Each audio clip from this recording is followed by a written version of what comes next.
All right, Kevin, back with you for another episode of the Million Dollar Relationships Podcast. And today I am here with my friend Jason. Jason, thanks so much for taking the time to have this conversation today, man. Yeah, happy to, Kevin. Yeah, and I'll tell you, we were catching up. You and I met, I'm trying to remember when it was. I think it was 2014-15 range, and I was in Kevin Nation's family mastermind group, and you were in that group too, and time just flies. Yeah, it does. I know. Believe me, I used to have hair back then. So yeah, right? I know, eh? Yeah, totally. Yeah, I get it. Great time. I enjoyed it. I have very fond memories of that time. Very impactful that I still use to this very day of what I learned over there with you and the rest of them. Right.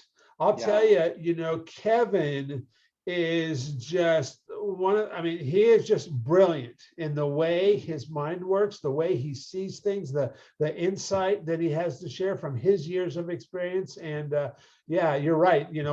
I learned lessons and stuff there that has been serving me ever since, And so let's just kind of start off. I know a lot about who you are, what you, but let's start off, because the listeners don't. And so I want to set a little bit of context. So let's start by talking a little bit about, what you do, who you serve, what motivates you to do what you do, and just give everybody a little bit of context on who is Jason Nyback?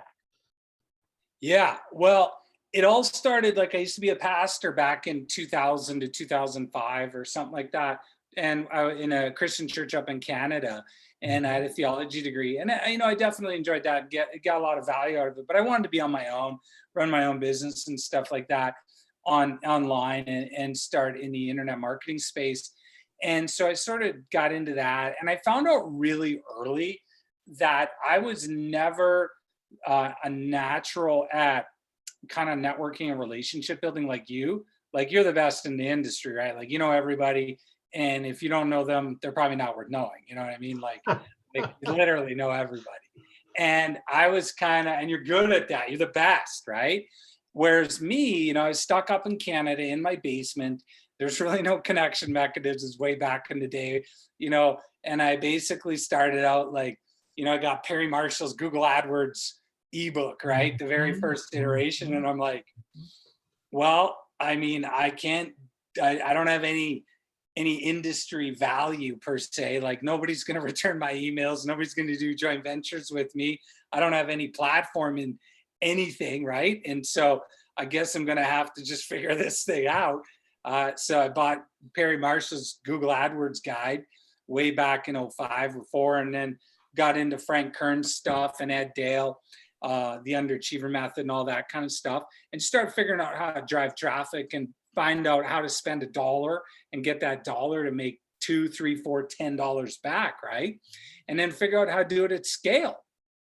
And so I just started doing that in informational marketing stuff and ebooks on ClickBank back in the day and all that kind of good stuff, and just kept doing that. And I started realizing that this internet thing's going to really take off, and it's going to get expensive.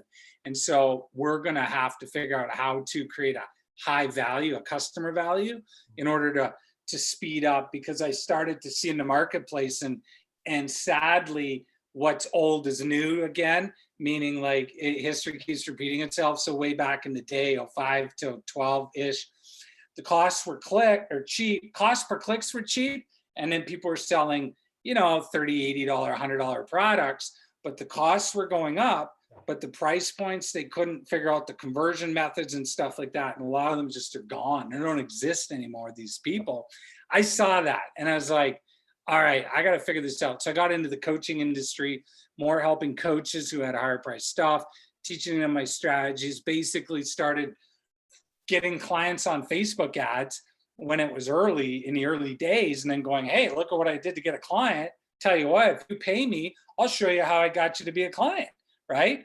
And started figuring out doing this crazy concept of teaching what I was doing, right? Which is such a foreign thing.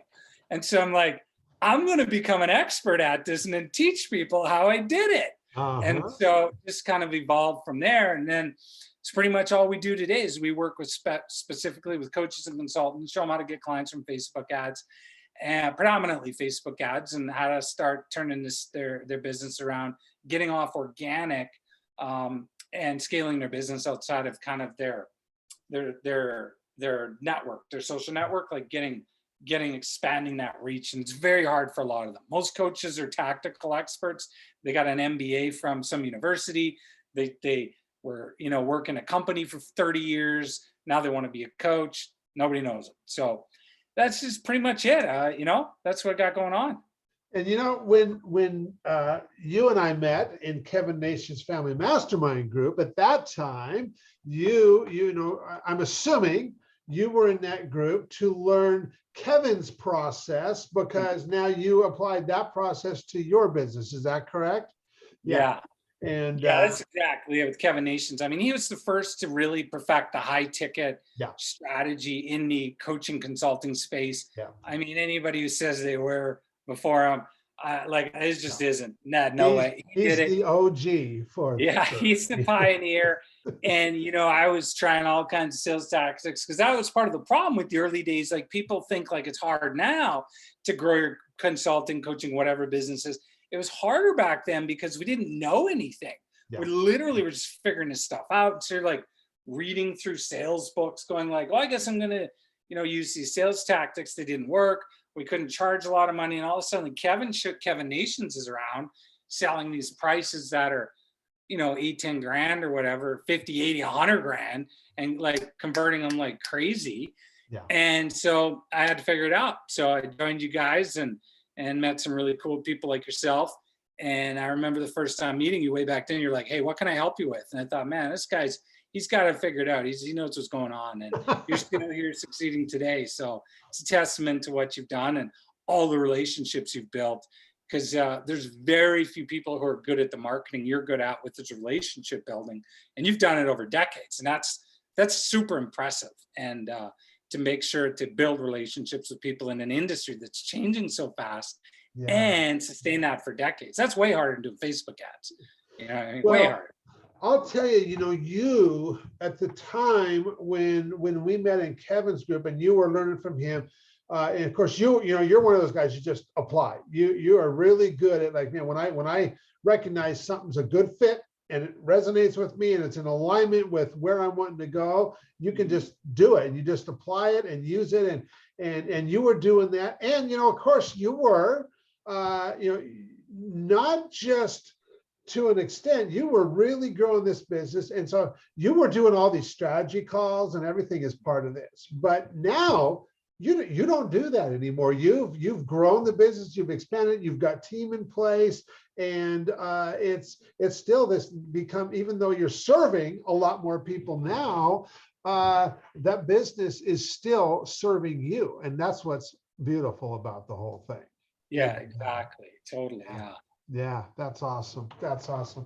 Okay, so now that we've got the context set here and stuff, let's switch gears just a little bit. And what I'm going to do is I'm going to reiterate the question for the benefit of all the listeners. And so, have you ever been introduced to a person that completely changed the course of your life or your business, so much so that much of what you have today would not be possible if not for this person? And Jason, I'm just really excited to hear your story, your experience around this, as well as give you the opportunity to honor somebody who's had such a profound impact on your life and on your business.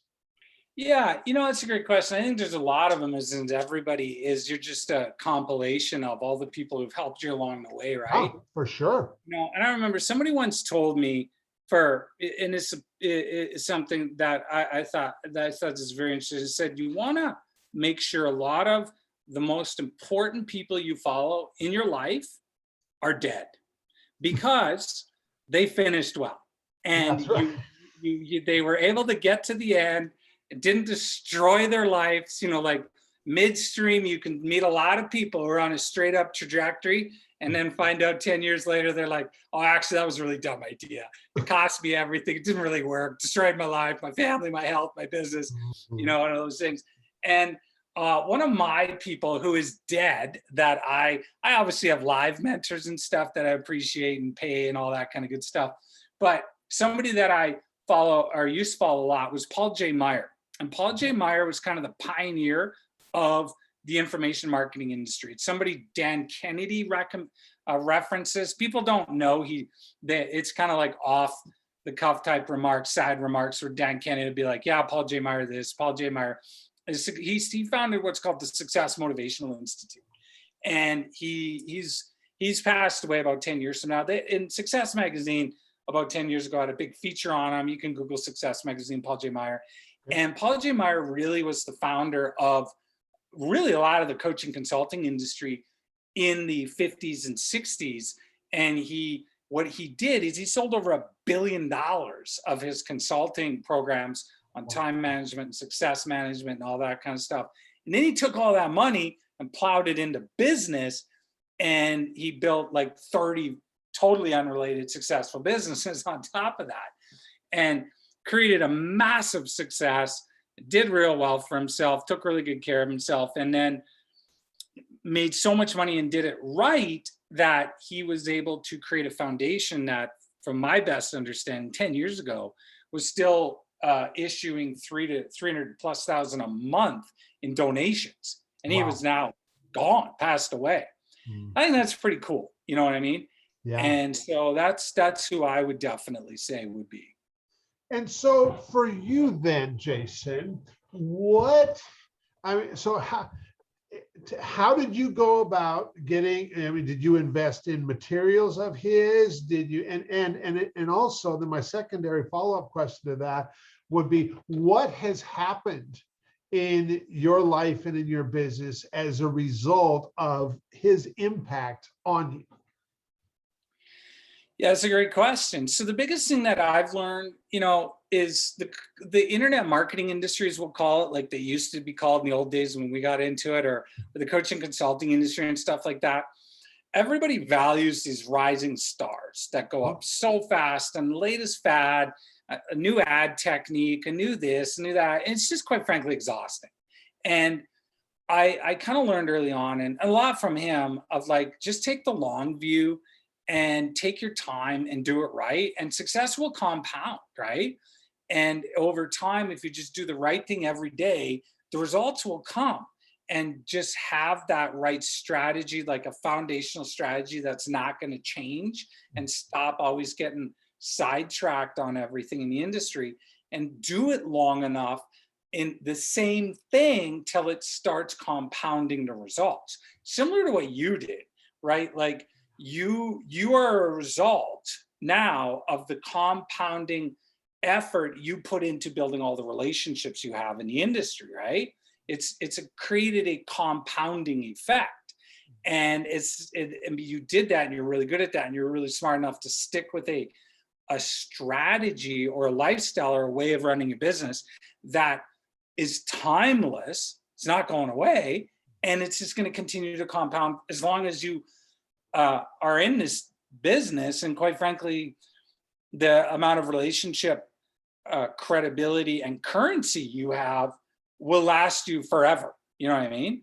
And that's the benefit of what you've done for the industry. And very few people know how to do what you've done and manage relationships that way. And really, it's the whole thing it is. It's just sticking with that, doing it long enough, and stop changing everything and realizing this is a long game. Like, you can make a quick buck, you can build $1 million business overnight.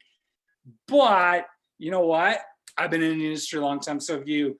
Very few are still around 10 years later. That's right. And like very few, right? Yeah. Very few have longevity. Yeah. And yeah. And you made a comment to me before we started recording that, Kev, I just keep doing the same thing over and over and over, and we just keep expanding that. And a lot of entrepreneurs might look at that as like, well, man, that's kind of boring, but you know what? It works, man. It works. Totally right. And that's the problem with this industry, right? Is it's just always the new thing. I need to try TikTok ads or YouTube ads. We have this fear of missing out. Yeah. And what people don't realize is you know, like guys like Dan Kennedy get a bad rap, just kind of the old school type, like, they don't know what they're talking about. You know, he talks about that concept of like the pioneers are always the ones who get come home with arrows in their back type thing. Like, Yep. they're getting killed out there, right? Like even if something is new in the industry, like say TikTok ads, and there's like some Facebook thing talking about how, you know, Joe the guru or Sally the guru is making all kinds of money off it. I personally, on our team, we're really good at this. We're just going to hold back for a year, and we're just going to watch it. And we're going to watch everybody spend all their money, figure it all out, post all their success case studies, all their good stuff. And when it finally gets competitive, we're going to go in and take over the thing. You know what I mean? Because we have a really high customer value. We're really good at what we do. And we know that it's not about cheap leads and first adopters. It's about letting this thing figure itself out. Like say, for example, TikTok ads or whatever, letting the early people go in who are, you know, need the validation of the endorphin rush of constantly trying everything new. They're going to wipe themselves out of business. And we'll just come in and take over, you know, and that's why we're still on Facebook. Everybody gets trashed on Facebook ads. Our costs, our year-over-year costs are down about 15%. For a registered webinar registration right now. Wow, like, that's amazing. Because there's very few people saying that about Facebook right now. Totally great. Trash the thing all day long. Go do TikTok ads. We're fine on Facebook, please. You know, obviously you gotta Facebook sucks. Exactly. Obviously you want to diversify, and we do and all that kind of stuff. But at the same time, and that's the biggest problem with the coaching consulting industry. And that's what causes so many people to destroy their businesses. And you can see that like with these trends of Bitcoin and all that stuff. Hey, is it great? Who knows? I'm sure. I don't know. I don't care. I don't know anything about it. But this is what I do know. The richest people in the world right now, Warren Buffett, you know, sure, you can take like an Elon Musk. But like, again, Elon Musk he's an outlier, right? Like, you know, if you had his money, you could like throw some cash at Twitter, right? Like, and who cares, right? If Twitter shuts down and this is a total disaster for him, you know, he's still got Tesla, he's still got the Boring Company, that underground thing that he does for, you know, and then he's still got whatever else. He's got the rocket company, right? So you can throw $1 billion into Bitcoin or Doggy Coin or Dodgy Coin. You can buy Twitter. Like, who cares, right? But like a lot of these entrepreneurs in the consulting space think that, you know, they think that they need to think like that of like, well, I got to think big and be on the front end, all this stuff. And they can't even pay their mortgage at the end of the month. You know what I mean? Yeah. And so it's like, no, you've got to literally just execute on the fundamentals, period. And then you end up with the success like you have, right? Like you just kept going and here you are. Yeah. Yeah. Mm-hmm. Good stuff. Well, so Jason, for anybody listening to this, and it's like, man, Kev, I just really like Jason. I like the way he shows up. How can is there a way for them to find out more about what you're doing and all that kind of stuff? Yeah, well, you know, the funny thing is I turn down pretty much every podcast request there is. And so I don't have an organic, except yours. I don't have any sort of organic thing. All of our client generation is through ads and stuff like that. So basically easiest way is find me on Facebook, friend request me. I can, you know, give you access to a webinar. We have a webinar I could send you.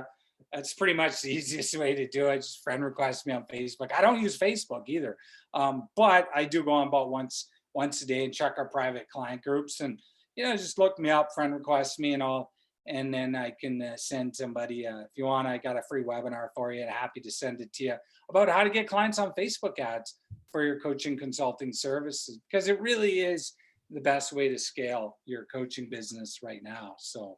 Very good. Yeah. Very well. I'll tell you, you know, you can say something right now that a whole lot of other people that used to use Facebook are not saying right now. You know, what with all the changes that you know, I mean that pushed a lot of people out of the Facebook game altogether. You know, And that really says a lot. That says a lot. So that's Yeah, it did a lot of people, but again, it's simple. Fundamentals, become the best in the world at what you do.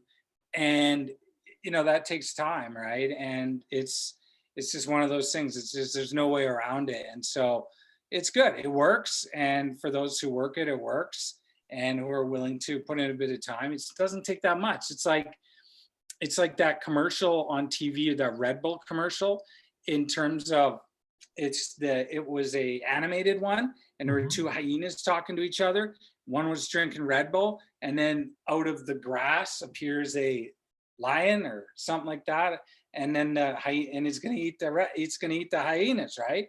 okay. And one hyena is drinking the Red Bull, looks at the other, and he's like, "Hey, we better worry. We better get out of the way. This lion's going to eat us," says the one hyena without the Red Bull. The hyena with the Red Bull says, "Hey, I don't have to outrun the lion. I just got to outrun you." That's right. And the thing in this industry is you don't have to be the best in the world, right? Like if somebody wants to become a relationship marketing expert, say like yourself, like you can't. You got like a 20-year head start. You're the best in the industry. But they only got to do a little bit to become better than 90% of everybody else. You know what I mean? And same with the ads or client stuff. You just got to almost do a little bit more than everybody else, and you'll get disproportionately a higher increase in the results and the compounding effect. Yeah. And so that's the cool thing about it. It's a little secret that a lot of people don't realize. You don't have to be the best. Eventually you will be the best in your field, like yourself or whatever, but you just got to be a little bit better than everybody else, and you'll get way more results. And that's pretty much the secret to it all. Yeah, that's right. That's right. And I've found, especially when I was doing, so many, over a 12-year period, we did almost 600 strategic partnerships. And I found out that, giving people a great experience was not that difficult to do, because the bar was set really low. And you didn't have to do a lot, and you could actually engineer it. I discovered that, over delivering. Well, I would let partners know, okay, we're going to have all the materials that you or your team needs, and we're going to have them to you by this date. And whatever date I told them, I knew that we're going to have those materials to them 3 or 4 days before that date, and that became standard operating procedure. That's just how we did it. And so, we engineered that in to over deliver on our promises. And where most people are doing the opposite, or they're giving them a date and then not having stuff by that date, and it's like, you know what, you can engineer this stuff. You can just make sure you deliver, and yeah. Well, yeah. And that partnership, Mark, when you that's the hardest form of marketing, period. And to have 600 partnerships, that's pretty amazing. Like it really is. And that's exactly a testament to exactly that, and that's the nice thing about it. Facebook's going to be gone. Google's going to be gone someday. Twitter, all of them will eventually evolve away. But the way you do relationships isn't not going to go away. Yeah. So you picked a good way to do it. Good job. Well, Jason, I want to thank you again for taking the time to do this, to have this conversation today. Any last words before we call it a wrap? I don't think so. Good to connect with you, and you're an inspiration to all of us, Kevin. Well, thank you again. Really appreciate it, man.